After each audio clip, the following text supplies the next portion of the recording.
हमारे साथ हैं आजाद समाज पार्टी के राष्ट्रीय अध्यक्ष और नगीना से सांसद चंद्रशेखर आजाद। शपथ आज आपने ले ली है जी, लोकतंत्र के मंदिर में।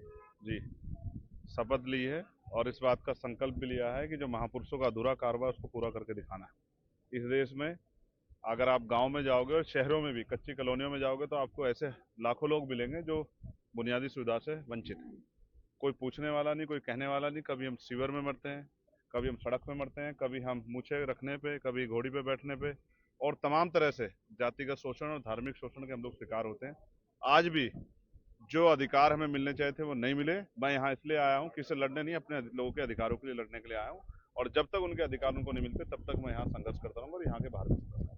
तो माने कि दलित वंचित पिछड़े जो लोग थे जिनकी आवाज को आप बुलंद करने का काम करते, आपके पीछे तमाम साथी हैं, उन आवाज को लोकतंत्र के मंदिर में और सुनने को मिलेगा। देखिए, ये हमारे लीडर लोग हैं, ये भी आए थे आज हमारी शपथ में शामिल होने के लिए।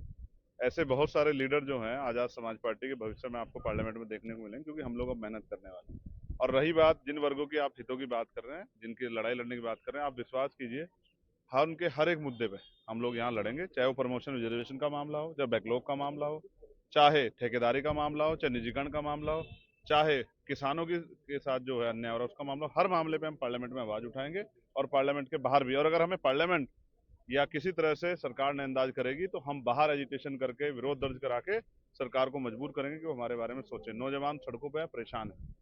राष्ट्रीय, मैंने कल परसों भी आपसे कहा, कल भी कहा था कि राष्ट्रीय समस्या होगी पेपर लीक। जब कोई भर्ती ऐसी जिसमें पेपर लीक ना हो रहे, और फिर इंटरव्यू के नाम पे जिस तरह ठगे जा रहे हैं, बहुत सारी चीजें जिन पर चर्चा होनी चाहिए।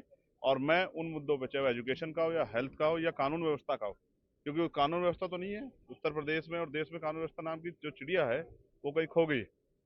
जिस तरह से जुल्म हो रहा है, जिस तरह से हक वंचित समाज के लोगों को, बच्चों को कुचला जा रहा है, गरीबों को मारा जा रहा है, उस अन्याय को रोकना पड़ेगा। इसके लिए हम लोग पार्लियामेंट आए। लोकसभा चुनाव के दौरान जो है आपका किसी के साथ अलायंस गठबंधन नहीं हो पाया, तो क्या माना जाए कि आप गठबंधन, चाहे बीजेपी खेमे की बात करें चाहे विपक्ष की बात करें, इंडिया गठबंधन, या आप लोग अकेले। देखिए, जनता का हमारा गठबंधन था और हमारे आजाद समाज पार्टी भीम आर्मी के साथियों ने, पुराने जो बहुजन मिशनरी साथी हैं और हमारे जो संत हैं, उलेमा, तमाम लोगों ने हमारे लिए प्रयास किया। उन्हीं की वजह से हम लोग जीत के आए।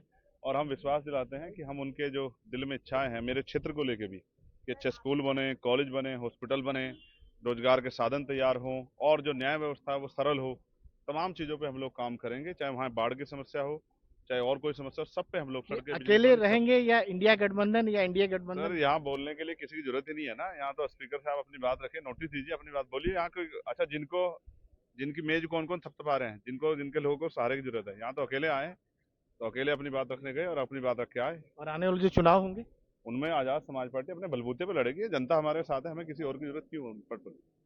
तो ये थे आजाद समाज पार्टी के राष्ट्रीय अध्यक्ष जो चंद्रशेखर आजाद। संसद भवन से राजीव रंजन, एनडीटीवी इंडिया।